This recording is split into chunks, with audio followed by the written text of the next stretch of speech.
Morning, welcome back. I want to keep talking about Romans 12:21 because I felt that what I said in the last day was a little bit too theoretical, and just want to look into it with you together. So if you will come with me for a few times maybe. When someone deeply betrays you, and this verse says, be not overcome of evil, but overcome evil with good. Okay, so let's say one evil, someone deeply betrays you, okay, at work, in family, in the church maybe even, then that evil, what they have committed is an evil, okay, let's say, but there is also the evil that is happening inside us, and it is like a malignant tumor. It can destroy everything. I remember reading from E. Stanley Jones.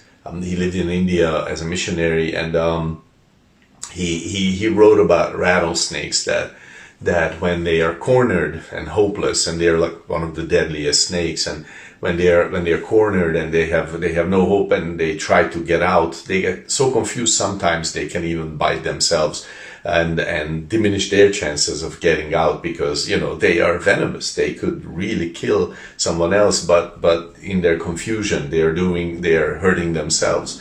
And I was thinking about that picture, that when I hold on to hate, I think my anger is punishing someone else, but in reality, I'm like that rattlesnake. I'm just biting myself. I'm hurting myself. I'm diminishing my chances of getting out of this. That resentment, that maintained anger and hatred, that is a great root for bitterness in Hebrews 12:15.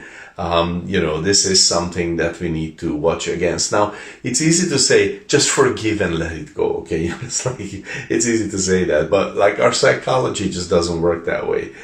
You cannot empty your heart by sheer willpower. You cannot just push out anger, because, a vacuum, it just doesn't work. None of us function like that.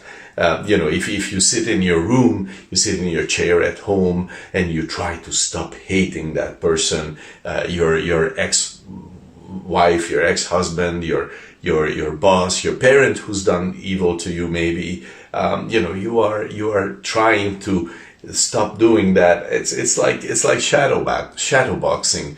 You do not score any points ever.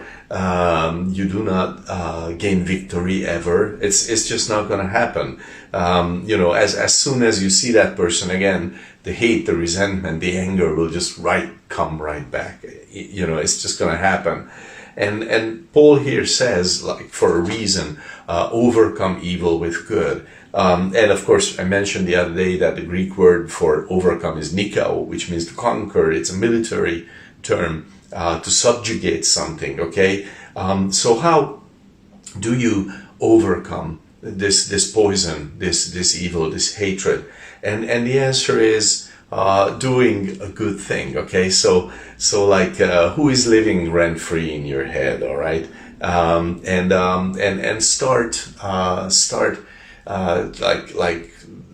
destroying that poison in your heart. Do not wait for your feelings to change, because at these times our feelings are cowards. They do not dare to go first, but if you choose action, they will follow eventually. So I want to encourage you, do one specific secret good thing for them. They don't need to know. Speak well about them to a colleague, okay? Send them an encouraging email, maybe even. If you cannot reach them, if you cannot do anything good for them, spend 3 minutes praying for them zealously and aggressively, that God would bless them, that God would be with them. And you're not saying what they did to you was okay by this. What you're doing is you are choosing action, and your soul can eventually follow that direction.